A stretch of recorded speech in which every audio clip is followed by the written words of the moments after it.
High to all, welcome back to the channel. आज की video में हम income tax law and practice that is BCOC 136 IGNOU वाले students का ये कोड है राइट, का वन शॉट करने वाले हैं। इस वीडियो में हम ये पूरा सिलेबस 5 चैप्टर्स जो आपके एग्जाम्स में आने वाले हैं एंड और भी जितने भी इंपॉर्टेंट क्वेश्चंस है सब कुछ इसी वीडियो में कवर करने वाले हैं। सो जल्दी से वीडियो के लिंक को अपने दोस्तों के साथ शेयर कर दीजिए सो दैट वो भी अच्छे से पढ़ सकें एंड पेपर को क्लियर कर सकें। So let's start. Okay, meaning and scope of income tax. अब इनकम टैक्स बेसिकली होता क्या है, एक ऐसा टैक्स, आपने सुना होगा हाउस टैक्स राइट, ईयरली जो पे करते हैं काफी सारे लोग, same as that income tax भी होता है जो गवर्नमेंट के द्वारा चार्ज किया जाता है by the individuals. Income tax is a tax charged on incomes of individuals through the government annually. एक ईयर एंड पे आपकी जो भी सालाना इनकम है उसका कुछ अमाउंट जो कि फिक्स होगा गवर्नमेंट के थ्रू कि इस रेट पे इनकम टैक्स आपसे चार्ज किया जाएगा, आपकी पर्टिकुलर इनकम पे वो लिया जाता है। अगर हम इसकी फॉर्मुलरी डेफिनेशन देखें तो income tax is a direct tax. इसका नेचर क्या है, it is a direct tax charge by the government on the income earned by individual and other persons during a financial year. Now, who is supposed to pay income tax? कौन भरता कौन ऐसे? Individuals like we all, Hindu undivided families, इनको HUF कहा जाता है short में, firms, companies, local authorities, ये अभी हम पीछे डिटेल्स में पढ़ेंगे। ओके, एक एग्जाम्पल से समझते हैं। मिस्टर ए है जो अर्न करते हैं 7 लाख अमाउंट ईयरली, मतलब कि इनका मंथली अराउंड 50 to 58,000 समथिंग इनकी मंथली इनकम है, इनकी मंथली सैलरी है। तो जब इनका पूरा टोटल ईयर एंड पे यानी कि 12 मंथ्स में ये 7 लाख रुपीस कमा रहे हैं जिसके ऊपर इनको बैंक इंटरेस्ट दे रहा है, दैट इज योर ब्याज 50,000। तो इनकी टोटल इनकम क्या होगी, annual income will be 7 lakh plus 50,000, that is 7,50,000। अब जो मैंने जैसा कि बताया था कि जो इनकम टैक्स चार्ज किया जाता है वो गवर्नमेंट के थ्रू किया जाता है एंड गवर्नमेंट एक प्रॉपर रेट फिक्स करती है जिसके अकॉर्डिंग इनकम पे टैक्स चार्ज किया जाता है। सो अभी के लिए जो चल रहा है दैट इज 2.5 लाख से अबव वाली इनकम के लिए, मतलब ऐसे लोग जिनकी एनुअल इनकम 2.5 लाख से ज्यादा है उन पे उनकी इनकम्स पे 20% के हिसाब से स्लैब रेट लगेगा, यानी 20% के हिसाब से अमाउंट चार्ज किया जाएगा। तो 7,50,000 पे 20% अगर हम इंटरेस्ट लगाएं सो दैट इज योर 1.5 लाख। तो इसको डिडक्ट करने के बाद यानी कि जो उनकी एक्चुअल इनकम है उसमें से जो ये टैक्स है 20% का डिडक्शन के बाद उनके पास बचेगा 6 लाख और यही 6 लाख उनकी एक्चुअल इनकम होगी। अगर न्यूमेरिकली भी आ जाए तो आप अच्छे से कर लीजिएगा इसको कि टोटल इनकम क्या होती है, जो भी एक्चुअल अमाउंट है ईयरली अर्न वो plus bank interest rate minus the income tax rate. और जो ये हम इनकम टैक्स कर रहे हैं ये कौन से एक्ट के अंदर आता है, 1961 एक्ट ऑफ 1961। आपको सारी इनकम टैक्स से रिलेटेड जितनी भी नॉर्म्स है सब इसी एक्ट में देखने के लिए मिलेंगी। Now we have scope of income tax. Income tax को हम 2 पार्ट्स में क्लासिफाई करते हैं। Scope based on residential status, ऐसे कौन कौन से लोग हैं जिनसे हम इनकम टैक्स चार्ज करेंगे, this, and scope based on the income, heads of income, income कितने टाइप की है, कितने टाइप से हम अर्न कर सकते हैं। सो पहले देख लेते हैं scope based on residential status. अब ऐसे कितने लोग हैं जिससे इनकम टैक्स गवर्नमेंट चार्ज करेगी, या who all are those people who are payable to government. पहला आता है रेजिडेंट एंड ऑर्डिनरी रेजिडेंट, इनको ROR बोलते हैं। Resident but not ordinary resident, इनको RNOR बोलते हैं। एंड नॉन रेजिडेंट इंडियन, यहाँ पे इंडियन नहीं लिखा है सो आई राइट इंडियन, NRI, सुना होगा आपने बहुत बार, सिंपल है।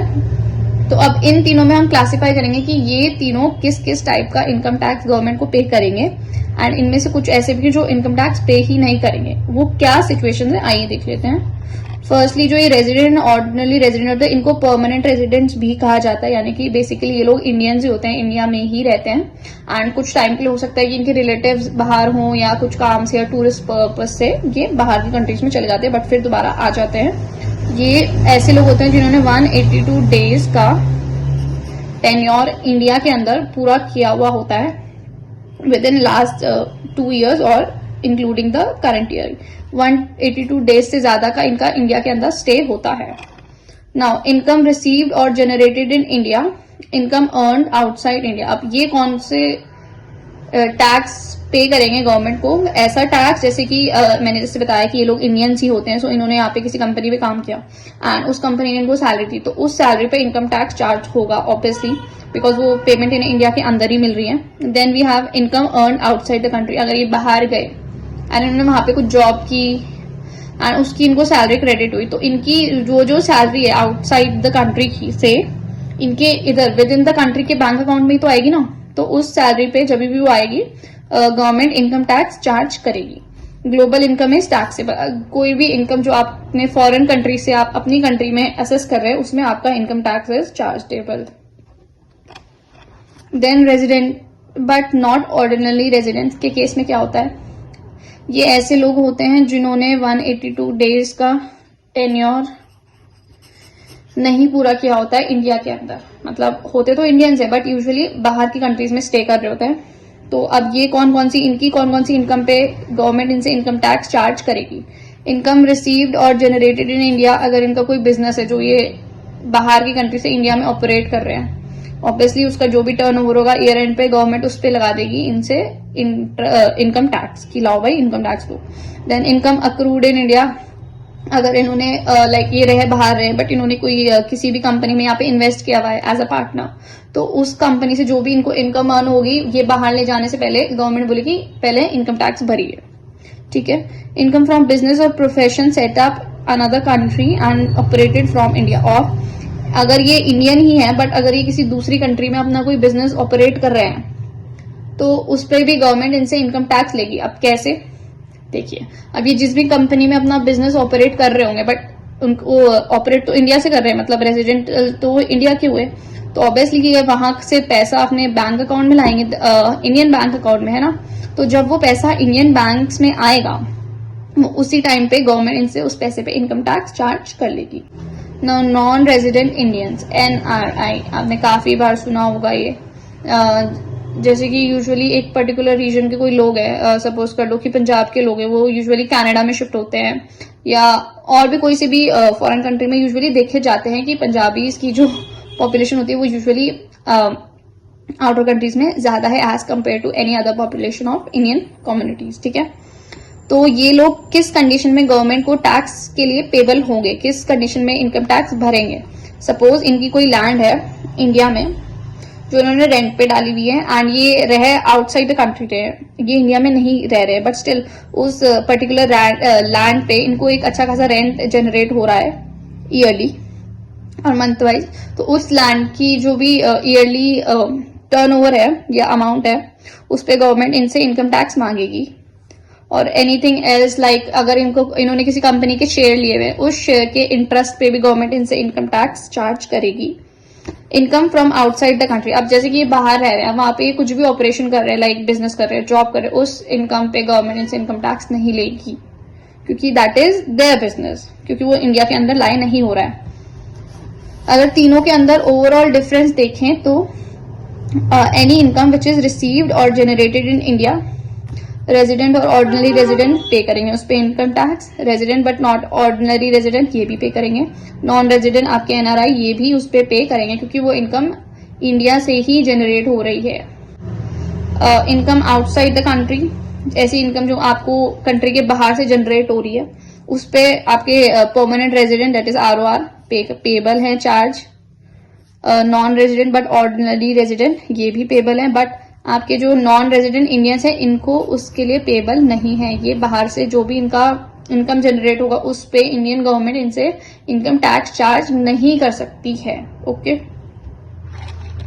Now we have income. Income के भी हमारे पास 3 टाइप्स की इनकम होती है। Received in India, accrued in India, deemed to acquire in India. Received in India, received for the first time in India, ऐसी इनकम जो आपको इंडिया में ही मिल रही है। सपोज आप जॉब कर रहे हो, आप सैलरी लेने कोई फॉरेन कंट्री तो नहीं जाओगे, आपको यहीं से मिलेगी ना, सो that is received in India. ऐसी इनकम जो आप इंडिया में ही जनरेट कर रहे हो एंड इंडिया से ही आपको मिल रही है, आपके बैंक अकाउंट में इंडिया से ही डायरेक्टली आ रही है, आपको कोई फॉरेन एक्सचेंज की जरूरत नहीं पड़ रही है उसमें, ठीक है। For example salary paid to employees, commission received, आपने कुछ शेयर खरीदे उसमें आपको कमीशन मिल गया, तो that is your income received in India. Then we have accrued in India, right to receive income is earned in India. Okay, आपकी foreign country में आपने कुछ शेयर लिए हुए, जैसे आजकल कितने लोग ट्रेडिंग करते हैं, तो जरूरी तो नहीं ना कि हर कोई इंडिया के ही शेयर्स ले रहा है, कितने सारे लोग होते हैं जो बाहर की कंट्रीज के भी शेयर्स लेते हैं। सो उस केस में आपकी जो इनकम होगी वो अक्रूव होगी फॉरेन कंट्री से, बट आपको रिसीव कहाँ पे होगी? इंडिया के अंदर। So this is your accrued in India. मतलब चाहे इनकम जनरेटेड कहीं भी हो, बट वो आपको रिसीव कहाँ पे होगी? इंडिया में, क्योंकि आप तो इंडिया से ऑपरेट कर रहे हो ना, ठीक है। एग्जाम्पल में आएगा इसका salary for services rendered in India but paid abroad. आप कोई सा भी बिजनेस ऑपरेट कर रहे हो, सपोज कर लो आप बाहर की कंट्री से यहाँ पे कुछ बिजनेस ऑपरेट कर रहे हो, आपका यहाँ पे खुद का लैंड नहीं है, तो आपने कुछ लैंड यहाँ पे रेंट किया हुआ है, ठीक है, तो उस लैंड पे भी गवर्नमेंट आपसे इनकम टैक्स लेगी एंड उस इनकम टैक्स को डिडक्शन के बाद जितना भी अमाउंट बचेगा उस बिजनेस के टर्नओवर से, that is your income which is accrued in India. Suppose कि आप इंडिया में रह नहीं रहे हो बट स्टिल आपकी कोई इनकम है जो इंडिया से अक्रूव हो रही है, राइज हो रही है, ठीक है। Now deem to acquire in India, income accruing or arising in India even if they actually arise outside India। Again आपने किसी बाहर की कंट्री से कोई से भी शेयर्स बाय किए हुए हैं या आप किसी बिजनेस में पार्टनरशिप में हो, ठीक है, तो बाहर की कंट्री से उस शेयर्स पे या उस पार्टनरशिप का जो भी इंटरेस्ट है या डिविडेंड है जो भी आपको रिसीव होगा, that is deem to acquire in India. वो कहीं से भी आप जनरेट हो रहा हो, आपकी किसी भी कंट्री में आपके शेयर्स हो, बट वो जो डिविडेंड है वो आपको रिसीव तो इंडिया में होगा ना, because you are the resident of India, ठीक है। So this type of income comes under deem to acquire in India, ये ऐसी इनकम कहलाएगी। एग्जाम्पल डिविडेंड पेड और dividend received by Indian companies. Assessment year और प्रीवियस ईयर शॉर्ट नोट में आ सकता है, डिफरेंस में भी आ सकता है, पूछा जा सकता है, तो ध्यान से सुनो। असेसमेंट ईयर वो ईयर होता है जिसमें आपकी इनकम पे इनकम टैक्स चार्ज किया जाता है, और प्रीवियस ईयर वो ईयर होता है जिसमें आपकी इनकम को अर्न किया जाता है। सपोज 2024 से 2025 तक आपकी इनकम आपने अर्न कर ली, जितनी भी सैलरी होगी, तो 2025 31 ऑफ मार्च में ये कैलकुलेट की जाएगी as including with the income tax by the government, and March end से पहले पहले आपको वो पर्टिकुलर टैक्स गवर्नमेंट को देना पड़ेगा। एक बार देख लेते हैं क्या लिखा हुआ है। Assessment year period of 12 month starting from 1 April to 31 March, आपका financial year immediately following the previous year. Income earn in 2024 to 2025, ये पूरा आपका फाइनेंशियल ईयर है। असेस्ड इन 2025-2026 असेसमेंट ईयर, ठीक है। क्या कह रहा है कि 2024 से 2025 तक आपने इनकम अर्न की, एक पूरे साल में आपने पैसे कमा लिए, ठीक है, आपको सैलरी मिल गई। अब साल के एंड पे मार्च 31 से पहले पहले गवर्नमेंट क्या करेगा, ठीक है, आपकी ये पूरे इस फाइनेंशियल ईयर की इनकम पे अपना इनकम टैक्स का परसेंट कैलकुलेट करके टैक्स आपसे बोल देगा कि इतना अमाउंट है, भर दीजिए, ठीक है, जो आपको 31 मार्च से पहले पहले भरना पड़ेगा।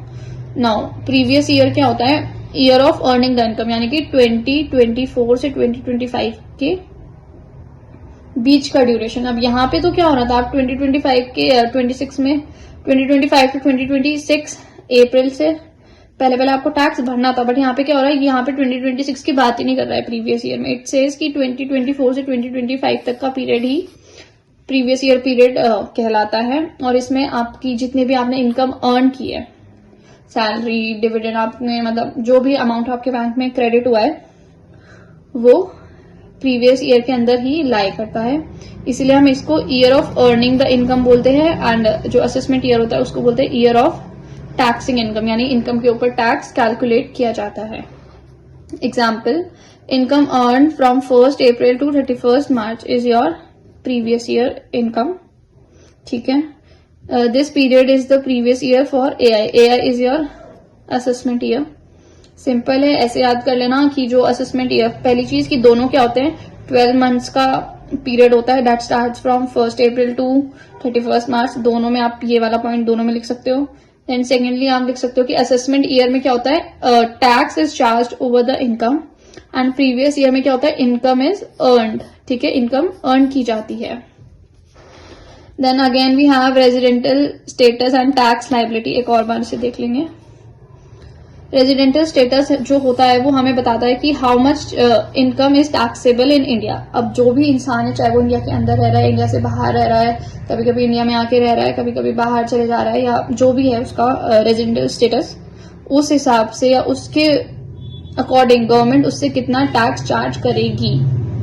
ठीक है, एक और चीज यहाँ पे, person who page tax is called assessee. जो भी लोग इनकम टैक्स भर रहे हैं गवर्नमेंट को, उनको गवर्नमेंट एक प्यारा सा निकनेम देती है जो है असेसी। ठीक है, now residential status, resident and ordinary resident अभी हम करके आए हैं। Resident but not ordinary resident, non resident Indian. ठीक है, यहाँ पे इंडियन नहीं लिखा है तो ओके। सो जो रेजिडेंट होते हैं वो परमानेंट रेजिडेंट के अंदर आते हैं। जो ऑर्डिनरी रेजिडेंट होते हैं ऑफ इंडिया के, ROR, जो RNOR होते हैं वो परमानेंट रेजिडेंट नहीं कह सकते हम उन्हें टू सम एक्सटेंट, और जो NRI होते हैं वो तो होते ही नहीं है permanent resident. So let's see, जो हमारे ROR होते हैं वो उन्होंने स्पेंड किए होते हैं हमारी कंट्री में अराउंड 365 डेज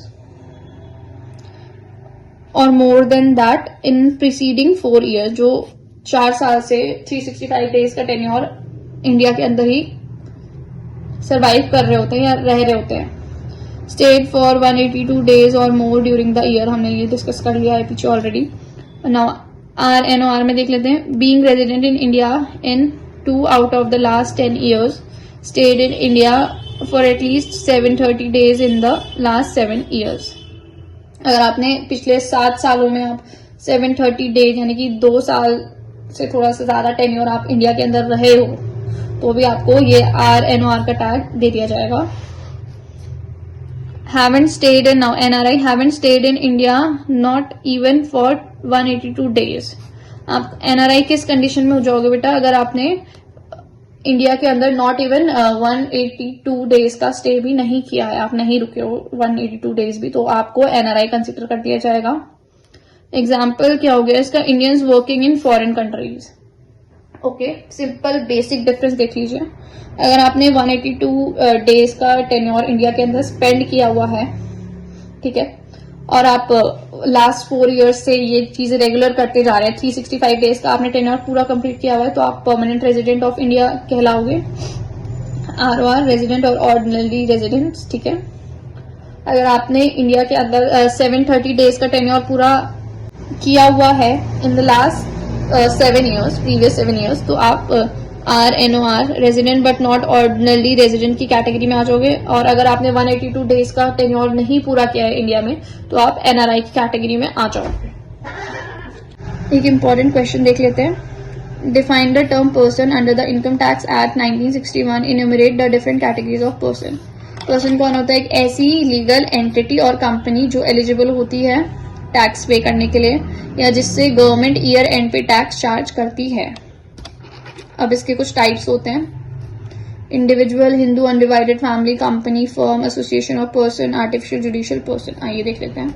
इंडिविजुअल कौन होता है, एक नॉर्मल ऑर्डिनरी पर्सन, जैसे कि यहाँ पे मिस्टर ए है जो सैलरी अर्न कर रहे हैं, जो कहीं पे जॉब कर रहे हैं, उसके बदले में उनको एक monthly proper amount of salary receive हो रहा है, उस अमाउंट पर गवर्नमेंट ईयर एंड पे उनसे इनकम टैक्स चार्ज करेगी। ठीक है, then we have Hindu undivided family. For example मेरी लोकेलिटी में एक क्लिनिक है, ठीक है, जो लास्ट 29 ईयर्स से रन आउट हो रहा है, अच्छा खासा चल रहा है। तो जो वहाँ पे जो मेरे ग्रैंड पेरेंट्स थे, उनके भी ग्रैंड पेरेंट्स ने वहाँ पे विजिट किया हुआ है, अच्छा खासा ट्रीटमेंट वहाँ से करवाया हुआ है अपना। बट जब मेरे ग्रैंड पेरेंट के पेरेंट्स वहाँ पे जाया करते थे तो जो डॉक्टर था वो दूसरा हुआ करता था, एंड जब अब जैसे मैं जा रही हूँ तो क्लिनिक वही है, क्लिनिक का नाम वही है, बट जो डॉक्टर है दैट इज डिफरेंट। एंड ऐसा नहीं है वो कोई बाहर से डॉक्टर्स आए हैं, नहीं, वो जो पहले डॉक्टर्स हुआ करते थे ना, उन्हीं की फैमिली से बिलोंग करते, लाइक उनके ग्रैंड डॉटर्स हैं, ग्रैंड सन्स हैं, ये उसको अब अच्छे से उनका क्लिनिक अच्छे से आगे चला रहे हैं। तो ये किसके अंडर आ गया? Joint into family carrying on business, ठीक है। A family consisting into a straight line of a common ancestors along with their wives and unmarried daughters। आपका जो एक ऐसा बिजनेस होता है ये जिसमें फैमिली के मेंबर्स ही उसको कंटिन्यू करते रहते हैं, जो सालों से सालों साल चला आ रहा होता है और चलता रहता है। वो क्या होता है? हमारा Hindu undivided family business, HUF, ठीक है। Then we have companies. Companies are also eligible to pay income tax. Reliance Industries Limited अच्छे खासा टर्नओवर जनरेट करती है, तो इसलिए गवर्नमेंट इससे इनकम टैक्स चार्ज करती है। देन वी हैव फर्म, ऐसी कोई सी भी कंपनी जो पार्टनरशिप में चल रही है, उनसे भी गवर्नमेंट इनकम टैक्स चार्ज करती है। एसोसिएशन ऑफ पर्सन्स और body of individuals, BOI, body of individual, AOP, association of persons, ठीक है। ऐसा ग्रुप ऑफ पीपल जो एक साथ आते हैं और कुछ अपने प्रॉपर पर्पसेस के लिए एक साथ काम करते हैं और एक अच्छा खासा टर्नओवर भी जनरेट करते हैं एंड कुछ सोसाइटी में भी कंट्रीब्यूट कर देते हैं। For example, person jointly owning properties, किसी की कोई अच्छी खासी प्रॉपर्टी है, उसने वो चैरिटेबल हॉस्पिटल को दे दी है, ठीक है, ऑन रेंट, तो उससे क्या हो रहा है? अच्छा खासा एक सोसाइटी को भी कंट्रीब्यूट हो गया और उनको इनकम भी जनरेट हो गई मंथली बेसिस पे। उसमें उस केस में भी गवर्नमेंट उनसे इनकम टैक्स चार्ज करेगी ईयर एंड पे। Then we have artificial judicial person, company created by law, ऐसी कंपनी जो लॉ ने खुद से क्रिएट करी हो बट स्टिल वो उस पे ईयर एंड पे इनकम टैक्स चार्ज करती है, जैसे कि यूनिवर्सिटीज हो गई, ठीक है। Then we have heads of income. Incomes किस किस चीजों को इंक्लूड करके या कंक्लूड करके बनी हुई है या कहाँ कहाँ से जनरेट हो सकती है, वो हम पढ़ेंगे अब। As per income tax law 1961, ये एक्ट है, यहाँ पे एक्ट लिखना भूल गए हैं, सो ओके। एज पर income tax law and act of 1961, income of an individual is classified under 5 major heads. 5 चीजों से इनकम जनरेट हो सकती है, इसके अलावा नहीं होती किसी से भी, ठीक है। पहला, income from salary, income from house property. Income from salary, basically आपने कुछ जॉब की, उसके बदले आपको इनकम मिली, वो इनकम फ्रॉम सैलरी होती है। नाउ इनकम फ्रॉम सैलरी में हमारे क्या क्या चीजें इंक्लूड होती है? बेसिक अलाउंसेस मिलते हैं सैलरी के साथ एंड बेसिक डिडक्शंस भी होते हैं सैलरी में, ठीक है। और प्रॉफिट इन सैलरी भी होता है। जो बेसिक अलाउंसेस होते हैं, अगर आपकी अच्छी खासी गवर्नमेंट जॉब है तो आपका हाउस अलाउंस, ट्रांसपोर्ट मिलता है, अलाउंसेस, ठीक है। और डिडक्शन क्या क्या होता है? आपने सुना होगा PF, EPF, जिससे आपका ESI कटता है मंथली, है ना। कुछ मेडिकल कंडीशन होगी तो उस केस में आपको इस फंड से काफी ज्यादा हेल्प मिल जाती है, सो ये डिडक्शन में आता है। Then profits in salary, bonuses मिलते हैं आपको होली, दिवाली, है ना, फेस्टिव सीजन पे, न्यू ईयर पे या ईयर एंड पे बोनस प्रोवाइड किया जाता है। तो ये हमारे salary from, income from salary के कॉन्स्टिट्यूएंट्स है, ठीक है, इंपॉर्टेंट है, ध्यान से सुनना। इनकम फ्रॉम हाउस प्रॉपर्टी, आपकी कोई भी प्रॉपर्टी है, उसे आपने किराए पे चढ़ाया हुआ है या किराए पे दिया हुआ है, ठीक है, उससे आप एक अच्छा खासा अमाउंट अर्न कर रहे हो, तो वो आपका इनकम फ्रॉम प्रॉपर्टी हो गया, जिसके ऊपर गवर्नमेंट 30% के हिसाब से इनकम टैक्स आपसे चार्ज करती है। यानी कि आपने जितना भी अमाउंट 30 लाख अर्न किया, ठीक है, पूरे साल में अपनी प्रॉपर्टी से एज अ रेंट रिसीव में, और उस 30 लाख पे गवर्नमेंट 30% के हिसाब से टैक्स का डिडक्शन करेगी, और डिडक्शन करने के बाद जो भी नेट वैल्यू आएगी वो ही आपकी नेट इनकम होगी, ठीक है। प्रॉफिट गेन्स फ्रॉम बिजनेस और प्रोफेशंस, नेम इटसेल्फ डिफाइंस, कोई भी बिजनेस से या फिर प्रोफेशन से होने वाला प्रॉफिट इनकम में इंक्लूड होता है। सपोज कर लो आपकी कोई ट्यूशन क्लासेस है या हॉस्पिटल्स है, तो उनसे होने वाला जो भी आपका प्रॉफिट है वो आपकी इनकम में इंक्लूड होगा। Then capital gains, capital gains हमारे प्रॉफिट होता है over the sales of asset. आपने एसेट बेचा, आपको जो भी प्रॉफिट हुआ वो आपका कैपिटल गेन्स में आता है। अब कैपिटल गेन्स के अंदर हमारे पास 2 चीजें होती है, short term capital gain and long term capital gain.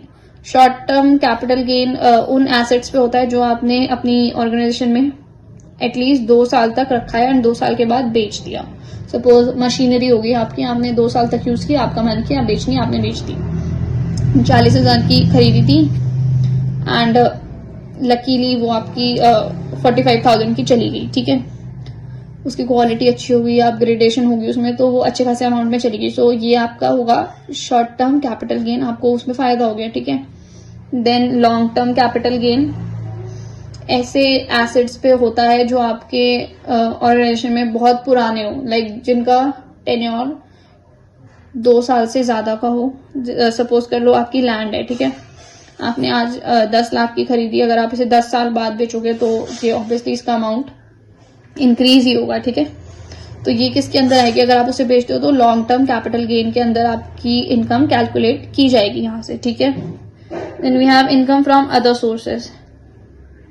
आपकी कुछ बैंक में एफडीज हैं, ठीक है, या कुछ भी सेविंग फंड्स हैं, कुछ भी है, ठीक है, उन पे मिलने वाला income interest from the bank is calculated under income from other sources. Dividend received, आपने कुछ शेयर्स खरीदे हुए हैं, उसमें जो भी डिविडेंड मिलेगा वो भी यहीं पे कैलकुलेट किया जाएगा। विनिंग्स, जैसे कि आपकी कोई लॉटरी लग गई या आपने कुछ गैम्बलिंग किया और उसमें आपको एक अच्छा खासा अमाउंट अर्न हो गया, so those all will be included under income from other sources, ठीक है। Then we have ITR, income tax return. Basically एक फॉर्म होता है जो जिसके थ्रू आप गवर्नमेंट को इनकम टैक्स पे करते हो। क्या? It's a form declares income and tax liability to income tax department. क्या प्रोसीजर होता है इस फॉर्म को अप्लाई करने का? आप ऑनलाइन फिलिंग करते हो, सबसे पहले ये जो फॉर्म होता है इसको ऑनलाइन फाइल करते हो, इसके थ्रू अप्लाई करते हो, फिर आप चूज करते हो करेक्ट इनकम टैक्स रिटर्न कि आपको किस अमाउंट का टैक्स भरना है, किस चीज में भरना है, ठीक है। इन 5 में से कौन से सोर्स की इनकम के थ्रू आप वो भर रहे हो। देन आप वेरीफाई करते हो अपना Aadhaar and PAN. Now I have a question for you all कि जल्दी से मुझे कमेंट सेक्शन में पैन कार्ड का फुल फॉर्म बताइए, okay. Submit before due date, and आपकी जो 31 मार्च होती है फाइनेंशियल ईयर का लास्ट, उस ड्यू डेट से पहले आपको ये चीज सबमिट करनी होती है। Then we have clubbing provision. अब जैसे जितने भी बड़े बड़े बिजनेसमैन होते हैं या जो भी पार्टनरशिप फर्म को ऑन कर रहे होते हैं, वो जो बड़े लेवल पे ऑपरेट कर रहे हैं, तो वो ना बेटा बहुत स्मार्ट होते हैं, ठीक है, वो बहुत तेज होते हैं। तो वो सोचते हैं कि अरे हम तो इतना सारा इनकम टैक्स गवर्नमेंट को दे रहे हैं, हमारे तो इतने सारे पैसे गवर्नमेंट ही ले रही है ना, इतने पैसे में तो हम एक और फर्म खोल लें। तो वो क्या करते हैं, वो थोड़े होशियार बनते हैं एंड वो लोग कोशिश करते हैं कि हम अपना जो हमारी जो ईयरली इनकम है ना, इसका आधा अमाउंट या आधे से ज्यादा अमाउंट अपने किसी नोन के अकाउंट में डाल देते हैं एंड फिर गवर्नमेंट को तो पता ही नहीं चलेगा हमारे पास इतनी इनकम अर्न हो रही है, ठीक है, क्योंकि जितनी दिखेगी उतनी ही गवर्नमेंट को पता चलेगी। बट वो भूल जाते हैं कि गवर्नमेंट भी कम तेज नहीं है। तो इस चीज से बचने के लिए, ठीक है, कि गवर्नमेंट का कोई ऐसे बेवकूफ ना बनाए, गवर्नमेंट ने क्लबिंग प्रोविजन को इंट्रोड्यूस किया है। इसके अंदर गवर्नमेंट बोलती है कि income of an individual is added और calculated with the assessee's income. मतलब अगर कोई भी इंसान इतना होशियार बनेगा कि अपने अकाउंट में से अपनी इनकम का मोस्ट ऑफ द पार्ट अगर अपने किसी नोन के या किसी कलीग के या किसी भी जानकार के अकाउंट में ट्रांसफर कर देगा, फिर भी उस अमाउंट पर जितना भी इनकम टैक्स चार्ज गवर्नमेंट करना चाहती है, मतलब as per the mandatory rate, ठीक है, डिसाइडेड इन द नॉर्म्स, वो उसी पर्सन के अकाउंट में ही चार्ज किया जाएगा। ऐसा नहीं होगा कि उसने अगर वो अमाउंट अगर किसी और के अकाउंट में ट्रांसफर कर दिया तो वो इनकम टैक्स वो दूसरा इंसान भरेगा जिसके अकाउंट में ट्रांसफर किया गया है। नहीं, गवर्नमेंट कहती है आप बनो, जितने तेज बन सकते हो आप बनो, बट इनकम टैक्स तो हम आपसे पूरा लेके रहेंगे, ठीक है। अब इसमें हमारी 3 कंडीशन बनती हैं क्लबिंग प्रोविजन में: income of spouse, income of minor child and income from asset transfer to son's wife, ठीक है। इनकम ऑफ स्पाउस क्या होता है कि मेरा कोई ऐसा नोन पर्सन जिसके अकाउंट में मैंने अपने पैसे डाल दिए, ठीक है, मैंने उसको सपोज कर लीजिए कि मेरी इनकम है 10 लाख और मैंने उसमें से इनकम टैक्स से बचने के चक्कर में 7 लाख उसके अकाउंट में डाल दिया ना, अपनी इनकम गवर्नमेंट को 3 लाख रुपीज दिखा दी, बट स्टिल गवर्नमेंट के पास तो सारे रिकॉर्ड होते हैं ना, तो जो ट्रांसफर होगा तो गवर्नमेंट तो उस बैंक अकाउंट के थ्रू मेरे ट्रांजेक्शन हिस्ट्री वगैरह देख के कैलकुलेट कर लेगी, सब कुछ ट्रेस कर लेगी। तो इस केस में गवर्नमेंट बोलती है कि ठीक है, जो ये 3 लाख आपके अकाउंट में भी आपने हमें शो कर रखे हैं ना बुद्धू बनाने के लिए, हम इस पे तो इनकम टैक्स लगाएंगे, बट जो आपने वो 7 लाख अपने किसी नॉन के अकाउंट में ट्रांसफर किए हैं, ठीक है, एंड उस ट्रांसफर से लाइक बैंक तो बैंक रेट देता है ना, इंटरेस्ट जो भी अमाउंट हमने उनके बैंक में डिपॉजिट किया होता है, तो उस इंटरेस्ट पे जितना भी पैसा उस बंदे ने रिसीव कर लिया है अभी तक, हम उसके ऊपर भी इनकम टैक्स चार्ज करेंगे। आप होशियारी नहीं कर सकते हो, ठीक है। It says this. Then we have income of minor child. इसमें क्या होता है, सपोज ये एक एक्सेप्शन केस होता है इसमें कुछ की, जिस केस में आप इनकम ऑफ माइनर चाइल्ड जो भी एसएससी है उसके अकाउंट में काउंट नहीं की जाएगी। अगर इन केस जो इनकम माइनर जनरेट कर रहा है वो अपनी स्किल, टैलेंट और या मैनुअल वर्क के बेसिस पे अगर जनरेट कर रहा है तो वो कैलकुलेट नहीं की जाएगी as per income tax act 1961। और कौन सी इनकम कैलकुलेट की जाएगी as income of minor child की, अगर आपको कोई लाइक हमारे पेरेंट्स हमारे लिए एफडीज करके रखते हैं, ठीक है, तो उन एफडीज पे क्या होता है कि हमें इंटरेस्ट रिसीव होता है ईयरली और मंथ वाइज जैसा भी उसका नॉर्म होता है, तो वो जो भी इंटरेस्ट रिसीव होता है उसके ऊपर भी इनकम टैक्स चार्ज किया जाता है। किसके अकाउंट में, हमारे पेरेंट्स के अकाउंट में, उसकी वजह से भी, ठीक है। Then we have income from asset transfer to son's wife account, asset transferred and interest earn on asset. अगर मेरा कोई बेटा आया, मैंने होशियार बनने के चक्कर में उसकी वाइफ के अकाउंट में कुछ एसेट, अपने एसेट को बेच के कुछ पैसे बचे, वो मैंने उसके अकाउंट में डाल दिया, अपना कोई एसेट है वो उसे दे दिया, ठीक है, उसके अकाउंट में ट्रांसफर कर दिया, बट उस एसेट पर्टिकुलर एसेट, वो जो एसेट है वो रेंट पे है सपोज कर लो, और उस एसेट से मुझे अच्छा खासा अमाउंट आ रहा है, ठीक है, ईयरली भी मुझे अच्छी खासी सेविंग हो रही है वहां से, बट स्टिल उस एसेट के अगर मैंने उसके अकाउंट में वो ट्रांसफर भी कर दिया, बट तब भी उस एसेट पे वो बंदी या वो पर्सन जितना भी अमाउंट अर्न करेगा उसके ऊपर भी इनकम टैक्स चार्ज होगा, और वो इनकम टैक्स मुझे ही पे करना पड़ेगा at the end to the government. Okay, now we have some objectives of clubbing provision. पहला, to prevent tax evasion. Government को कोई भी बेवकूफ ना बनाए, इसके लिए ये उसको बाउंड करता है। सपोज कि if in case assessee tries to act smart और transfers is income earning assets to relatives account, ठीक है, to show, in order to show कि जो उसका मेन अकाउंट है उसमें एग्जैक्ट इनकम ना आए और कम इनकम आए, जिससे उसको इनकम टैक्स कम % पे देना पड़े। बट ये टू प्रिवेंट टैक्स इवेशन इसको बाउंड करता है कि ऐसा ना हो। To stop avoidance of higher tax rate, income is sometimes shifted to persons in lower tax slabs. Spouse, minor child clubbing ensures income is taxed in the hands of the real learner. कितनी बार होता है ना कि हम exact income ना दिखाना चाहते हो गवर्नमेंट को, इसलिए हम उस चक्कर में अपने माइनर्स के अकाउंट में या स्पाउस के अकाउंट में, अभी हमने पढ़ा है ये पीछे, है ना, अपना कुछ अमाउंट ट्रांसफर कर देते हैं, बट स्टिल गवर्नमेंट कहती है कि नहीं, अब तुम चाहे उनके अकाउंट में भेजो या किसी के भी अकाउंट में अपना अमाउंट ट्रांसफर करो या एसेट ट्रांसफर करो, हमें कोई लेना देना नहीं है, हम तो इनकम टैक्स तुमसे ही लेंगे, बिकॉज वो पर्टिकुलर अमाउंट अर्न तो तुम ही कर रहे हो ना, बस तुम ट्रांसफर कर रहे हो दूसरे के अकाउंट में, just to fool us, right. तो ये उसको बाउंड करता है। To ensure equitable distribution of tax burden. Suppose कर लो कि मेरे घर में 4 लोग हैं, चारों के चारों अच्छा खासा अर्न करते हैं, 5 लोग हैं, 4 अच्छा खासा अर्न करते हैं, एक है जो नहीं करते हैं, ठीक है।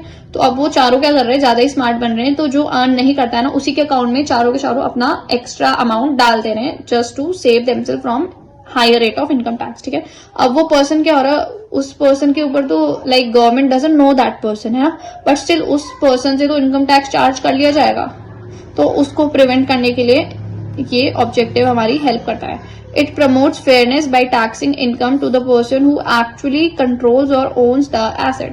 ऐसा नहीं है कि मैंने किसी के भी अकाउंट में अपना अमाउंट ट्रांसफर कर दिया एंड मैं आराम से निफ्रांत हो गई कि बस अब तो मैं ज्यादा इनकम टैक्स नहीं भरूंगी, ऐसा नहीं है। गवर्नमेंट बोलती है कि नहीं, रुक जाओ, हम बैठे हैं यहाँ पे, तुम्हें भरना पड़ेगा income tax, okay. To discourage benami and indirect transfer. अब जो 4 पर्सन अर्न कर रहे थे वो 5वां पर्सन के अकाउंट में डाल रहे हैं, अपनी इनकम, ठीक है। बट जो 5वां पर्सन, उसे कुछ पता ही नहीं है, बस उसको like he don't even know how to sign, ठीक है, वो इलिटरेट है, तो उससे ऐसा नहीं होना कि उसका अंगूठा लगवा लिया, उसे पता भी नहीं उसके साथ क्या हो रहा है एंड उसको फूल कर दे। तो इसको भी बाउंड करने के लिए गवर्नमेंट ने इसका एक ऑब्जेक्टिव दिया है कि to discourage benami and indirect transfer, prevents misuse of transfer made without adequate consideration. आपने किसी से पूछा भी नहीं, उसके अकाउंट में ट्रांसफर कर दिया अपना amount just to save yourself, so that is not good, ठीक है। तो गवर्नमेंट यहाँ पे इसको बाउंड करती है to protect government revenue, government के साथ कोई फ्रॉड ना हो जाए, ठीक है। इसलिए government ensures correct consumption of total income and prevents loss of tax revenues. Now we have capital asset, एक ऐसा एसेट जो एसएससी होल्ड करता है और जो उसके बिजनेस से लिंक्ड नहीं है, वो कैपिटल एसेट कहलाएगा। ये डिफाइन किया गया है section 2 subsection 14 of income tax act 1961 के अंदर। Any property held by an assessee which is not connected with his business और प्रोफेशन, उसकी पर्सनल चीजें बेसिकली, जैसे कि उसका घर हो गया, उसने उस घर को बेचा, रखा या फिर सेल कर दिया या फिर टेनेंट्स रख लिए उस घर में, वो कुछ भी करे, वो उसका पर्सनल कैपिटल एसेट है जो कि इनकम टैक्स को पेबल नहीं होगा, यानी कि गवर्नमेंट उस पर्सनल एसेट पे उससे इनकम टैक्स चार्ज नहीं करेगी ना। इसकी कुछ कंडीशंस होती हैं जिसमें कैपिटल एसेट पे गवर्नमेंट इनकम टैक्स चार्ज करती है, वो देख लेते हैं। स्टॉक इन ट्रेड, अगर एसएससी ने अपने बिजनेस में से कुछ सामान लिया है, ठीक है, सपोज कर लीजिए किसी की क्लोथ मैन्युफैक्चरिंग बिजनेस फॉर्म है, उसने उसमें से कुछ क्लोथ या फिर कुछ वूल ले लिया एंड उसे वो अपने पर्सनल यूज दिखा के उसको और कहीं बाहर एक्सपोर्ट कर रहा है, कहीं किसी जगह यूज कर रहा है जिससे उसको इनकम जनरेट हो रही है, तो उस केस में गवर्नमेंट उससे इनकम टैक्स चार्ज नहीं कर सकती। Then we have personal use and effect, इसके अंदर हमारी मूवेबल आइटम्स आते हैं, सपोज फर्नीचर हो गया या छोटा मोटा कुछ चीजें हो गई बिजनेस की, मशीन्स वगैरह छोटी मोटी, उसमें भी इनकम टैक्स चार्ज नहीं होगा। बट इसमें कुछ एक्सेप्शंस हैं कि अगर एसएससी के पास ज्वेलरी हुई, गोल्ड का बिजनेस है उसका, और उसमें से उसके पास कुछ ओल्ड ज्वेलरी हुई या आर्कियोलॉजिकल कलेक्शंस हुआ, पेंटिंग्स हुई, वर्क ऑफ आर्ट हुआ या स्कल्पचर्स हुए, तो उस पर गवर्नमेंट उससे इनकम टैक्स चार्ज करेंगी। Then we have agriculture, agriculture 2 type के होते हैं, एक रूरल एग्रीकल्चर होता है और एक अर्बन एग्रीकल्चर होता है। अगर एसएससी की लैंड विलेज एरिया में है तो उससे जो भी उसको इनकम जनरेट होगी गवर्नमेंट उससे इनकम टैक्स चार्ज नहीं करेगी। बट अगर वही लैंड उसकी अर्बन एरिया में है, यानी कि शहर में है, तो गवर्नमेंट उससे टैक्स चार्ज करेगी। अब इसके अंदर हमारे पास 2 सिचुएशंस दी जाती है कि अगर उसकी जो सिटी है उसकी पॉपुलेशन मोर देन 10,000 है, तो उसकी लैंड के 2 किलोमीटर के अंदर वाले एरिया में गवर्नमेंट उससे इनकम टैक्स चार्ज नहीं करेगी। बट अगर उसकी लैंड जो है वो 2 किलोमीटर से ज्यादा एरिया में स्प्रेडेड है तो उस पर इनकम टैक्स चार्ज किया जाएगा। एंड अगर उसकी जो सिटी है उसकी पॉपुलेशन मोर देन 10,000 है, हाँ अराउंड 10 लाख है, 10,000 से ज्यादा एंड 10 लाख के अंडर है, तो 6 किलोमीटर से ज्यादा वाली लैंड पे गवर्नमेंट उससे इनकम टैक्स चार्ज करेगी। Then we have some specific bonds, अगर किसी ने कुछ बॉन्ड परचेज किए हुए हैं 6.5% के रेट पे गोल्ड बॉन्ड्स इन 1977 और 7% के रेट पे गोल्ड बॉन्ड्स परचेज किए हुए हैं 1980 में, तो उस पर गवर्नमेंट उनसे इनकम टैक्स चार्ज नहीं करेगी। एग्जाम में ये एग्रीकल्चर वाला कई बार पूछ लेता है, तो इसकी ये दोनों चीजें, पहले तो ये फ्लो चार्ट बना देना अच्छा सा, फिर ये जो 2 मैंने बताए हैं कि मोर देन 10,000 है तो 2 किलोमीटर के लैंड से ज्यादा लैंड कवर होगा तो इनकम टैक्स चार्जेबल होगा, और 10,000 से 10 लाख के बीच में अगर पॉपुलेशन है सिटी की तो उसमें 6 किलोमीटर से ज्यादा लैंड होगी तो उस पर इनकम टैक्स चार्ज होगा। ये दोनों एक्सप्लेन कर देना, अच्छे खासे नंबर मिल जाएंगे आपको। Then we have capital gains, अब जो ये हमने ऊपर कैपिटल एसेट पढ़ा इसकी सेल से होने वाला प्रॉफिट कैपिटल गेन कहलाता है। Capital gains are not taxable but there are some exemption, जैसे कि हमने ये ज्वेलरी वाला केस पढ़ा है ना, और अर्बन एंड रूरल वाला भी पढ़ा, तो कुछ केसेस हैं जिसमें कैपिटल एसेट की सेल पे जो भी प्रॉफिट होता है, कैपिटल गेन होता है, वो पेबल होता है, बाकी यूजुअली तो नहीं होता है, but still now capital gain का नेचर क्या होता है? इट इज टैक्सेबल, ये गवर्नमेंट को पे किया जाता है, गवर्नमेंट इस पे इनकम टैक्स चार्ज करती है। अब इसके कुछ कंपोनेंट्स हैं।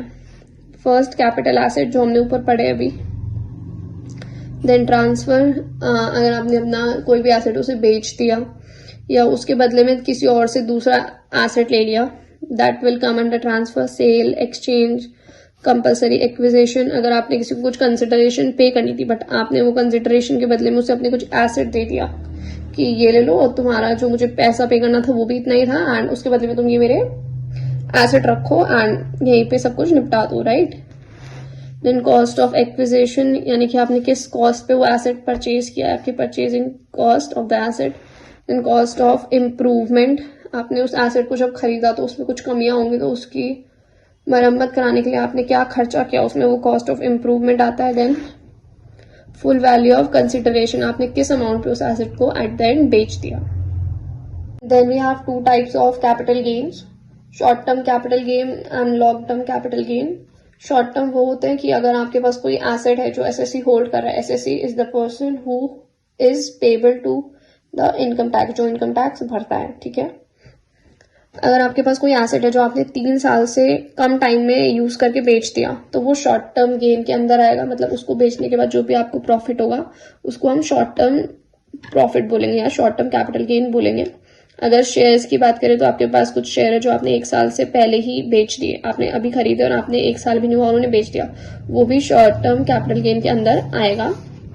लॉन्ग टर्म में अगर आपके पास कोई एसेट है जिसे आपने 3 साल अच्छा खासा यूज किया और उसके बाद बेचा तो वो लॉन्ग टर्म कैपिटल गेन में आएगा। अगर कुछ शेयर्स है जिन्हें आपने 1 साल के बाद बेचा या सेल आउट कर दिया तो वो लॉन्ग टर्म कैपिटल गेन में आएंगे, ठीक है। ये शॉर्ट नोट के पर्सपेक्टिव से देख लीजिएगा एक बार। Then we have cost of acquisition, actual cost, जिस कॉस्ट पे आपने कैपिटल एसेट को खरीदा होता है, ठीक है। जितनी भी कैपिटल लगा के आपने एक पर्टिकुलर एसेट को खरीदा होता है वो आपकी कॉस्ट ऑफ एक्विजिशन होती है। एक्विजिशन का मतलब ओनरशिप आती है कि उस एसेट की ओनरशिप को आपने एक्वायर करा है। कॉस्ट ऑफ एक्विजिशन हमारे तब काम आती है जब हम आज किसी भी एसेट को बेचते हैं तो फिर हमारा जो भी उस टाइम पे सेलिंग प्राइस होता है हम उसमें से ये कॉस्ट ऑफ एक्विजिशन डिडक्ट करते हैं, तब हमें पता चलता है कि हमारे पास क्या हुआ है, हमें ग्रॉस प्रॉफिट हुआ है या ग्रॉस लॉस हुआ है, ठीक है। Then we have indexation. Indexation में होता है कि जिसमें हम सपोज हमें कैपिटल गेन हुआ या कैपिटल लॉस हुआ, बेसिकली गेन के केस में हम इसको फॉलो करते हैं कि अगर हमें कैपिटल गेन हुआ है तो उसमें से हम कॉस्ट ऑफ इम्प्रूवमेंट को हटा देंगे, तब हमें एक जो भी अमाउंट मिलेगा वो हमारा इंडेक्स्ड अमाउंट होता है। कॉस्ट ऑफ इम्प्रूवमेंट वो होती है कि जो कॉस्ट हमने जो हमारा एसेट है उसकी मरम्मत में जो भी पैसा लगाया है, ठीक है, या उसकी प्रॉपर फंक्शनिंग में हमने उसके लिए जो भी किया है। सपोज मेरी कोई मशीनरी है जो अच्छे से नहीं चल रही है, मैंने उसमें कुछ मॉडिफिकेशन कर दिया तो वो कॉस्ट ऑफ इम्प्रूवमेंट के अंदर आएगी। देन वी हैव ट्रांसफर, इसका नेचर चार्जेबल होता है बेटा, मतलब कि जो भी एसेट अगर आप किसी को ट्रांसफर कर रहे हो थ्रू सेल, एक्सचेंज और कंपलसरी एक्विजिशन, ये इसके 3 केसेस बनते हैं, सेल, एक्सचेंज, कंपलसरी एक्विजिशन में, तो वो इनकम टैक्स को पेबल होगा, ठीक है। अब सेल का केस क्या बनता है? A sells his house for 50 lakh, A ने अपना हाउस 50 लाख में बेच दिया। कुछ कंडीशंस हैं कि अगर इनकम टैक्स के कुछ कंडीशंस दे रखे हैं, कुछ प्रोविजन हैं जो अभी हम आगे पढ़ेंगे कि जिसके अंदर ए पेबल नहीं होगा to income tax, but still अभी हम इसे ट्रांसफर के अंदर पढ़ रहे हैं तो इसका सेल का केस ये बनेगा कि ए से sales his house for 50 lakh तो वो पेबल है।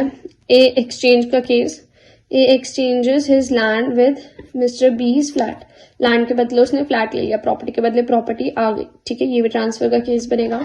Then a co-owner gives up his shares in a property in favor of another co-owners for consideration, किसी co-owner का कुछ अमाउंट एक दूसरे पे ड्यू होगा जो उन्होंने एक दूसरे के शेयर्स एक दूसरे को देके सेटल कर लिया, ठीक है। ये हमारा कंपलसरी एक्विजिशन का केस बनेगा कि जो को ओनर था पहला वाला उसने अपनी शेयर्स की ओनरशिप दूसरे वाले ओनर को दे दी। नाउ इसमें कुछ एक्सेप्शंस होते हैं जिस केस में ट्रांसफर अनचार्जेबल होता है, यानी कि ट्रांसफर में के केस में इनकम टैक्स पे नहीं करना होता है। तो ये किन दिन को नहीं करना पड़ता है? ट्रांसफर बिटवीन फैमिली मेंबर्स, वो हमारा हिंदू अनडिवाइडेड फैमिली बिजनेस में अगर कुछ ट्रांसफर हो रहा है तो वो पेबल नहीं है। Transfer at the time of dissolution, अगर फर्म बंद हो रही है और उस टाइम पे कुछ चीजें ट्रांसफर हो रही है, एसेट बिक रहा है एंड कुछ प्रॉफिट लॉस हो रहा है, बेसिकली प्रॉफिट हो रहा है, तो वो भी इनकम टैक्स को चार्जेबल नहीं है, बिकॉज वो जो प्रॉफिट होगा वो कंपनी की सेटलिंग में ही काम आएगा। And important, transfer under section 47, कुछ ऐसे एक्सेप्शन हमें दिए हुए हैं सेक्शन 47 के अंदर ऑफ इनकम टैक्स एक्ट, जो बोलते हैं कि इन चीजों पे आप इनकम टैक्स चार्ज नहीं कर सकते हो एसएससी से, ठीक है। Now we have section 54 and 54F of income tax law, जो हमें कुछ एक्सेप्शंस बताता है लॉन्ग टर्म कैपिटल गेन्स पे कि किन किन कंडीशन में ये हम चार्जेबल नहीं होगा, यानी कि एसएससी पे नहीं करेगा इनकम टैक्स डिपार्टमेंट को।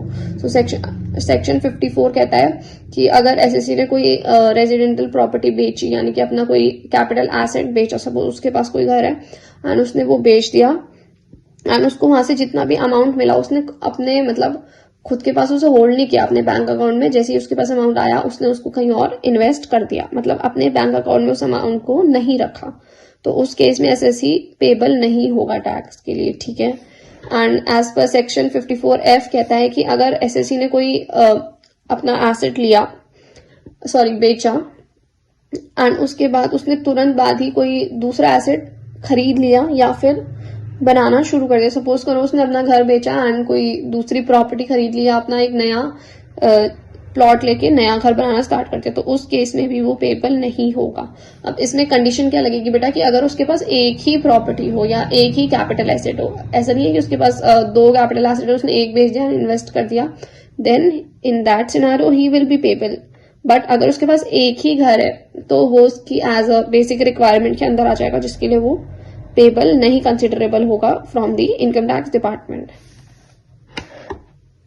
Then we have aggregation of capital gains, combining different capital gains and losses arising during the previous year to arrive at the net taxable capital gain। अब हमारे जितने भी लास्ट ईयर के capital gains होते हैं, capital losses होते हैं, उनको कंबाइन करना, देखना कि हमें एट ग्रॉस लेवल या नेट लेवल पे क्या हो रहा है, पूरे साल में प्रॉफिट हो रहा है या लॉस हो रहा है। अब इसमें बेसिकली हम दो चीजों को कंबाइन करते हैं, हमारे short term capital gain and long term capital gains. यहाँ पे हमारे इसको हम सेट ऑफ लॉसेस भी बोलते हैं टू सम एक्सटेंट। अगर हमें कुछ लॉस हो रहा है इन दोनों के अंदर, like on short term capital gains में हो रहा है या फिर long term capital gains, basically short term asset पे अगर हमें कुछ लॉस हो रहा है या फिर कुछ लॉस हमें लॉन्ग टर्म एसेट पे हो रहा है, तो उनको हम किस तरीके से सेटल करते हैं। अगर हमें शॉर्ट टर्म एसेट पे कुछ भी लॉस हुआ तो जो भी वो लॉस अमाउंट होगा ना, तो हम उसको लॉन्ग टर्म कैपिटल गेन्स से हुए हुए जो हमारे एसेट हैं उनसे जो भी हमें गेन हुआ है उससे सेटल करेंगे। बट अगर हमें लॉन्ग टर्म एसेट से कुछ लॉस हो रहा है तो वो लॉन्ग टर्म कैपिटल एसेट से ही सेटल होगा। फिर से देखते हैं, अगर हमें कोई भी short term capital gain, long term capital gain, यहाँ पे हम शॉर्ट टर्म एसेट बोल के कंसिडर कर रहे हैं और यहाँ पे लॉन्ग टर्म एसेट बोल के कंसिडर कर रहे हैं, बिकॉज अगर मैं पूरा फुल फॉर्म बोलूंगी बार बार तो आप कंफ्यूज हो जाओगे। तो यहाँ पे देखते हैं, अगर कोई मेरे पास शॉर्ट टर्म एसेट है, जैसे मैंने 3 साल से पहले बेच दिया, उस पर मुझे लॉस हो गया, तो और फिर मेरे पास दूसरा है लॉन्ग टर्म एसेट, ठीक है, जिसे मैंने बेचा और मुझे प्रॉफिट हो गया, तो यहाँ पे हुआ लॉस मैं यहाँ से एडजस्ट करूंगी, ठीक है। बट अगर मुझे लॉन्ग टर्म एसेट पे ही लॉस हो गया तो मैं क्या करूंगी, तो मैं अपने प्रीवियस ईयर के जो भी मेरे पास लॉन्ग टर्म कैपिटल गेन्स होंगे उसमें से जो मैंने फंड रिजर्व किया होगा उससे एडजस्ट करूंगी। यहाँ पे ऐसा नहीं होगा कि मुझे अगर लॉन्ग टर्म एसेट से लॉन्ग टर्म कैपिटल गेन के बदले लॉस हो गया तो मैं अपने एम्प्लॉयज की सैलरी में से कुछ अमाउंट डिडक्ट कर दूंगी या फिर कंपनी का कुछ फंड विड्रॉल करा लूंगी या कुछ चीजें बेच दूंगी। नहीं, ये बोला गया है स्पेशली कि जितने भी कैपिटल लॉसेस होंगे can be only settled from the capital gains, इनके लिए हम कोई और अलग से फंड नहीं यूज कर सकते हैं। Then we have deduction of capital gains. ऐसी क्या क्या चीजें हैं एज पर इनकम टैक्स एक्ट जो चार्जेबल नहीं है, जिन पे हम इनकम टैक्स नहीं भरेंगे इनकम टैक्स डिपार्टमेंट को। एज पर कुछ सेक्शंस है, section 54, 54F, 54EC and 54B। 54 and 54F हमने ऊपर पढ़ लिया, तो हम 54EC एंड 54B देख लेते हैं एक बार। ये कहता है कि ऐसे लॉन्ग टर्म एसेट जैसे कि आपकी लैंड हो गई, बिल्डिंग हो गई, उनकी सेल पर आपको इनकम टैक्स पे नहीं करना है, बट कंडीशन होनी चाहिए कि आपके पास वो चीज एक ही हो। अगर आप कोई लैंड बेच रहे हो तो आपके पास उसके अलावा और कोई लैंड नहीं होनी चाहिए। अगर आप कोई बिल्डिंग बेच रहे हो तो उसके अलावा आपके पास और कोई बिल्डिंग नहीं होनी चाहिए। बट अगर आपके पास कोई स्पेसिफाइड बॉन्ड अगर आप वो बेच रहे हो तो उस केस में आप इनकम टैक्स को पेबल होगे, ठीक है, आपको इनकम टैक्स भरना पड़ेगा। देन सेक्शन 54B बोलता है कि अगर आपने कोई एग्रीकल्चरल लैंड बेची तो उस पर हम आपसे टैक्स नहीं लेंगे, ठीक है। बट अगर वो लैंड आपने इन्वेस्ट करी हुई है अनदर जगह पे, ठीक है, अगर वो ही लैंड आपने, जैसे आपकी एग्रीकल्चरल लैंड है, ठीक है, आपने एग्रीकल्चर उस पर नहीं करना, आपने बोला कि नहीं मुझे तो शहर में शिफ्ट होना है, you are selling that land out. उस कंडीशन में उस लैंड की सेल पे जो भी अमाउंट आएगा उस पर आप इनकम टैक्स पे नहीं करोगे। बट अगर आपने बोला कि नहीं मुझे तो सिटी में शिफ्ट होना है, बट ये लैंड का मैं क्या करूंगा, इसको ना मैं किसी को रेंट पे दे देता हूँ या फिर किसी एग्रीमेंट के बेस पे मैं इसको दे देता हूँ एंड उसके बाद मेरी अच्छी खासी इनकम हो जाएगी, तो उस बेसिस में, उस केस में अगर आप उस लैंड से कोई इनकम जनरेट कर रहे हो तो उसके लिए भी आपको इनकम टैक्स भरना पड़ेगा। Then we have ITR, income tax return. Basically जो हम इनकम टैक्स भरते हैं उसको हम इनकम टैक्स रिटर्न बोलते हैं। ये एक फॉर्मल स्टेटमेंट होता है जो टैक्स पेयर के थ्रू फॉर्म किया जाता है या भरा जाता है। किसको, किसके लिए भरा जाता है, किसको दिया जाता है या कहाँ पे सबमिट किया जाता है, इनकम टैक्स डिपार्टमेंट में। और इसके अंदर जो हमारा टैक्स पेयर होता है वो क्या डिक्लेयर करता है, income earn during the financial year. एक फाइनेंशियल ईयर में उसने जितनी भी इनकम अर्न की हो थ्रू अ फॉर्मल स्टेटमेंट, वो इनकम टैक्स डिपार्टमेंट को बताता है। नाउ क्या प्रोसेस होता है ये इनकम टैक्स रिटर्न को फाइल करने का या इनकम टैक्स को भरने का। सबसे पहले जो भी इनकी इनकम टैक्स रिटर्न या इनकम टैक्स डिपार्टमेंट की वेबसाइट होती है उस पर आपको अपना रजिस्टर करना होता है, लॉग इन करना होता है पासवर्ड सेटअप करके, ठीक है। देन इसमें आपके जो डॉक्यूमेंट्स रिक्वायर होते हैं, आपका आधार और पैन कार्ड रिक्वायर्ड होता है बेटा। Then select the correct assessment year of ITR। अब हमारे पास जितने भी income ITR is income tax return, हमारे पास 7 टाइप्स की ITRs होती हैं given by income tax law, ठीक है। उसमें से आपको जो जिस भी ITR के लिए आप सूटेबल होंगे वो सिलेक्ट करनी है। Then we have collect documents. अगर आपने अपने इनकम टैक्स स्टेटमेंट में लॉस दिखाया है कि मुझे इतने अमाउंट का लॉस हुआ है तो फिर आपको उसके लिए प्रूफ देने पड़ेंगे कि ये लॉस किस तरीके से हुआ है। या अगर आपने प्रॉफिट दिखाया है तो आपको बताना पड़ेगा, उसकी स्पेसिफिकेशन देनी पड़ेगी कि इतना अमाउंट मेरी जो मैंने लगाया है इतना मुझे अर्न हुआ है, इसको डिडक्ट करने के बाद जो मैंने लगाया हुआ अमाउंट है उसको डिडक्ट करने के बाद मुझे ये particular amount as a profit हो रहा है। आप गवर्नमेंट को बेवकूफ नहीं बना सकते वहां पे कि आप लॉस दिखा रहे हो जिससे आपका इनकम टैक्स रेट कम हो जाए। नहीं, गवर्नमेंट बोलती है कि हमें प्रूफ दिखाओ, ठीक है। टैक्स क्रेडिट स्टेटमेंट, अगर आप बोल रहे हो कि हमें लॉस हुआ है तो आप दिखाओ कि किस बेसिस पे आपको ये लॉस हुआ है। और इन्वेस्टमेंट प्रूफ फॉर डिडक्शन, और अगर आप बोल रहे हो कि मुझे प्रॉफिट हुआ है तो आप हमें एग्जैक्ट प्रॉफिट अमाउंट दिखाओ कि आपने जितना अमाउंट इन्वेस्ट किया है वो डिडक्ट करने के बाद आपको ये प्रॉफिट हो रहा है। देन कंप्यूट टोटल इनकम, ये सब करने के बाद आप एक एग्जैक्ट टोटल इनकम बताओ जिसपे गवर्नमेंट इनकम टैक्स आपको चार्ज करके बताएगी, ठीक है। पे ड्यू टैक्स, अगर ऐसा कोई टैक्स है जो आपका पिछला आपने भरा नहीं है आप इस साल का भरने जा रहे हो तो आपको पहला जो आपका पिछला छूटा हुआ टैक्स है वो पे करना पड़ेगा। Then submit the return online, आपने जो भी ये पूरी प्रोसेसिंग कर लिया अब इसको आप ऑनलाइन पेमेंट करके सबमिट कर दीजिए। Keep the acknowledgement for the records, and जो आपको वहां से स्लिप प्रोवाइड हो जाएगी कि प्रूफ होगा कि आपने इनकम टैक्स भर दिया, उसको अपने पास संभाल के रखिए, ठीक है। Now we have different types of ITR, income tax return and their taxpayers की उनको कौन पे करेगा एंड वो क्या क्या है। So we have ITR 1, ITR 2 and others, यानी कि रिमेनिंग 4 ITRs, ठीक है।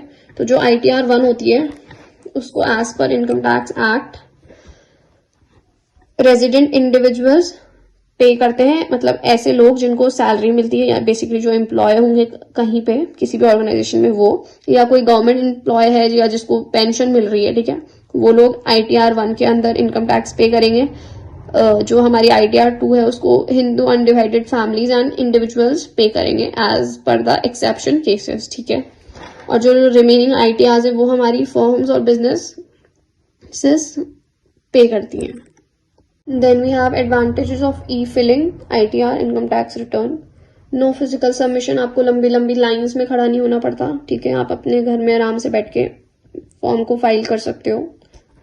Autofill feature with from 26 AS, ये इनकम टैक्स डिपार्टमेंट की तरफ से लॉन्च किया हुआ फीचर है, जो आप जब इनकम टैक्स भरने के लिए उस साइट पे जाते हो तो वहां पे अपीयर होता है, जिसके अंदर आपको सिर्फ अपनी डिटेल्स डालनी होती है एंड वो आपको आगे की प्रोसीडिंग खुद ब खुद बताता जाता है। Online payment of due taxes, आपको कहीं बैंक के चक्कर नहीं लगाने पड़ते हैं, आप आराम से अपने घर पे बैठे ही अपना गूगल पे से टैक्स को पे कर सकते हो। एंड इमीडिएट एक्नॉलेजमेंट, आपको घंटों घंटों वेट नहीं करना पड़ता है कि आपको एक रसीद रिसीव हो जिसमें प्रूफ हो कि आपने वो भर दिया, आपको इंस्टेंट सिस्टम से प्रोवाइड कर दी जाती। Now we have role of income tax department and authority. अब जैसे SSC ने तो अपना काम कर दिया, उसने तो इनकम टैक्स भर के अपनी फाइल वहां पे लगा दी, बट अब इनकम टैक्स डिपार्टमेंट वालों का रोल आता है कि उस फाइल को अच्छे से चेक करना, तो वो देख लेते हैं। Processing return and issuing assessments, वही जो भी डॉक्यूमेंट्स SSC ने सबमिट किए उनको चेक करना, उनमें कुछ गड़बड़ तो नहीं है, ऐसे कुछ मिसिंग डॉक्यूमेंट्स तो नहीं है, अगर हैं तो SSC को उस बारे में बताना एंड मेक श्योर करना कि वो सब कुछ ठीक करके फिर से दोबारा फाइल सबमिट कर दें। Tax collection and refund, tax को कलेक्ट करना, उसकी एक प्रॉपर रिकॉर्ड बनाना एंड देन उसको आगे गवर्नमेंट को फॉरवर्ड कर देना।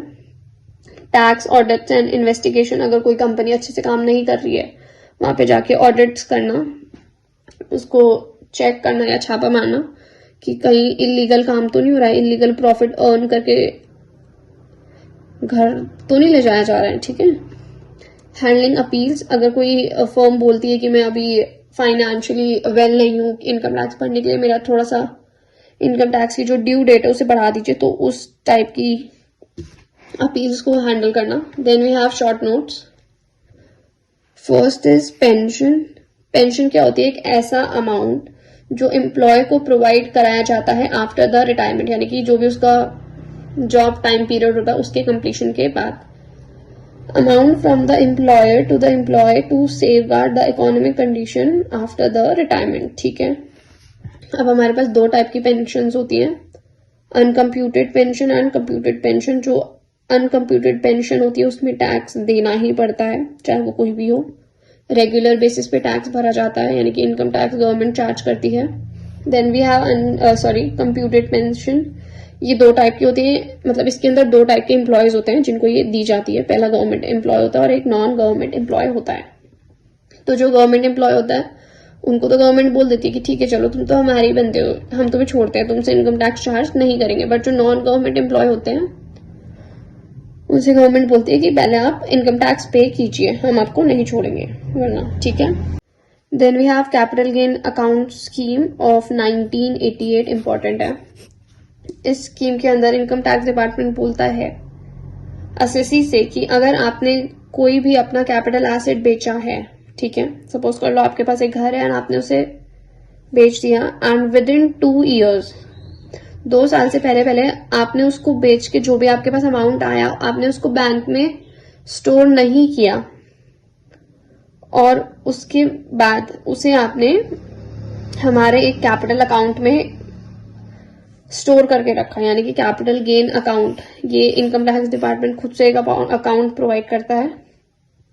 उस अकाउंट में आपने वो पैसा स्टोर करके रखा एंड 2 साल से पहले आपने उस अमाउंट को कहीं और इन्वेस्ट कर दिया, तो उस केस में हम आपसे उस अमाउंट पर इनकम टैक्स चार्ज नहीं करेंगे, आप इनकम टैक्स पेबल नहीं होगे, ठीक है।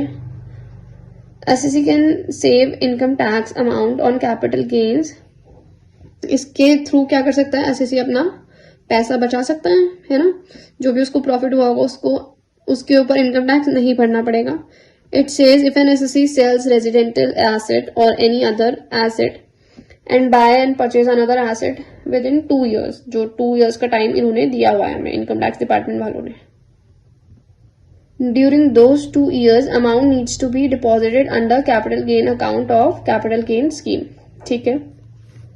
हमारी जो भी ये स्कीम है, यानी कि इनकम टैक्स डिपार्टमेंट ने इस स्कीम के अंदर जो एक पर्टिकुलर अकाउंट खोल के दिया है एसएससी को, वो उस पर्टिकुलर अकाउंट में अपना पैसा रखेगा एंड विद इन 2 years वो अपनी उसी प्रॉपर्टी को बेच देगा। मतलब 2 साल से पहले पहले अगर वो सब कुछ सॉर्ट करने में सक्सेसफुल रहा तो वो इनकम टैक्स पेबल नहीं होगा। ठीक है, इनकम टैक्स को पेबल नहीं होगा। ओके, अगर वो ये दोनों कंडीशन फुलफिल कर रहा है। Then we have permanent account number, आपका पैन कार्ड है ना, हर एक सिटीजन को या फिर इंडिविजुअल एंटिटीज को प्रोवाइड किया जाता है। इसके बिना वो लोग कोई भी फाइनेंशियल ट्रांजैक्शन प्रोसीड नहीं कर सकते हैं। इनकम टैक्स तो बिल्कुल भी नहीं भर सकते बिकॉज वो लॉग इन वाले स्टेप में ही वहां से बाहर हो जाएंगे, क्योंकि लॉग इन करने के लिए आपको आपका आधार पैन कार्ड लगता है। देन ये गवर्नमेंट के थ्रू प्रोवाइड किया जाता है। It is a unique 10 digit alpha numeric number. इसमें अल्फाबेट्स भी होते हैं और न्यूमेरिकल्स भी होते हैं, यानी कि नंबर्स भी होते हैं। Then we have partnership and features of partnership. Partnership क्या होती है? Relationship between two person who have agreed to share profits and losses. ठीक है, ऐसे दो लोग जो अपनी मर्जी से आते हैं एंड बिजनेस स्टार्ट करते हैं एंड डिसाइड करते हैं कि इसके जो भी प्रॉफिट एंड लॉस होंगे हम बांटेंगे एक दूसरे के साथ। ठीक है, फीचर्स क्या होते हैं? 2 or more पर्सन, एक अकेला इंसान पार्टनरशिप नहीं कर सकता, पार्टनरशिप फर्म नहीं चला सकता, उसमें 2 या 2 से ज्यादा लोग चाहिए। अग्रीमेंट बिटवीन द पार्टनर्स होता है, एक रिटन डीड बनती है, पार्टनरशिप डीड, जिसमें उनके सारे टर्म्स एंड कंडीशंस लिखी होती है कि किस किस कंडीशन में वो कैसे कैसे रिस्पॉन्स करेंगे या रिएक्ट करेंगे। ठीक है, with in the firm. Mutual agencies होती हैं ये, उन दोनों का बिना उनकी सहमति के या फिर बिना किसी के भी लाइक उन्होंने कुछ डिसीजन किया, ठीक है, रिगार्डिंग देयर कंपनी की कुछ चीजें चेंज करेंगे, अगर कुछ पार्टनर्स ने ना बोला और कुछ ने हाँ बोला तो वो डिसीजन इम्प्लीमेंट नहीं हो सकता। सबका म्यूचुअल कंट्रीब्यूशन होना चाहिए, अगर सबने हाँ बोली तभी वो चीज इम्प्लीमेंट होगी। ठीक है, इसी की वजह से जो हमारी पार्टनरशिप फर्म होती है उनमें डिसीजन मेकिंग बहुत ही स्लो होती है। Then profit and losses equally share किए जाते हैं एंड लॉफुल बिजनेस होता है। Now last we have agricultural income. Agriculture से generate होने वाली income is our agricultural income. Income arising from agriculture is agricultural income. अब जो हमारा इनकम टैक्स एक्ट है वो कहता है अंडर सेक्शन 11 सब सेक्शन 1 के अंदर कि हम एग्रीकल्चरल इनकम को टोटली एग्जेम्प्ट करते हैं, यानी कि हम इससे इनकम टैक्स चार्ज नहीं करते हैं। बट स्टिल इन्होंने कुछ एक्सेम्पशंस दिए हुए हैं, इसके लिए भी कुछ कंडीशंस दी हुई हैं कि नहीं हम नहीं भी करते हैं ना हम करते भी हैं। लेट्स सी, अगर आपकी लैंड इंडिया के अंदर सिचुएटेड है as per section 11 sub section 1 तो इनकम टैक्स उस पर चार्ज नहीं होगा, चार्जेबल नहीं होगा। नाउ क्या क्या कंडीशन है जिस कंडीशन में गवर्नमेंट इनकम टैक्स चार्ज नहीं करेगी? एग्रीकल्चर पे, ठीक है, या एग्रीकल्चरल इनकम पे, एग्रीकल्चर से जनरेट होने वाली आपकी इनकम। अगर आप पूरे साल में 5000 से कम की इनकम जनरेट कर रहे हो एग्रीकल्चर से तो वो चार्जेबल नहीं होगी। अगर agriculture is the only source of income, अगर आपके पास एग्रीकल्चर के अलावा और कोई सोर्स नहीं है, आपके पास एक लैंड है जिसमें आप कल्टीवेशन करते हो और उसको जो भी कल्टीवेट होता है क्रॉप उसको बेचने के बाद आपका घर चलता है, देन उस केस में भी आप उस एग्रीकल्चरल इनकम पर इनकम टैक्स पे नहीं करोगे। अगर आपके पास 2 सोर्सेज ऑफ इनकम है, मतलब आप एग्रीकल्चरिंग भी कर रहे हो एंड आपकी कोई शॉप भी है सपोज कर लीजिए, तो अगर आपको 2 सोर्सेज ऑफ इनकम जनरेट हो रही है फ्रॉम 2 सोर्सेज तो उस केस में अगर आपकी ईयरली इनकम 2.5 लाख से ज्यादा हुई तो आप इनकम टैक्स पेबल होगे। अगर 2.5 लाख के अंदर अंदर हुई तो आप इनकम टैक्स पे नहीं करोगे।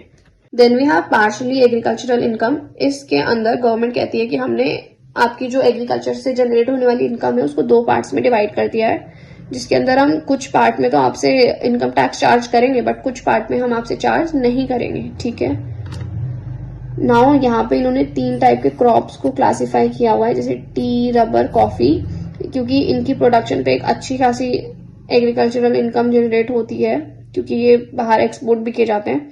तो इसमें गवर्नमेंट हमसे कहती है कि जो 60% आपकी टी, सपोज कर लो किसी फार्मर ने टी कल्टीवेट की, ठीक है, उससे उसने 100% उसको प्रॉफिट हुआ है। अब उस 100% में से जो 60% होगा ना उस पे गवर्नमेंट उससे टैक्स लेगी, बट जो उसका बचा हुआ 40% होता है उससे गवर्नमेंट कहती है ठीक है हम इस पे आपको टैक्स से एग्जेम्प्ट कर देते हैं, इसमें हम टैक्स नहीं लगाएंगे।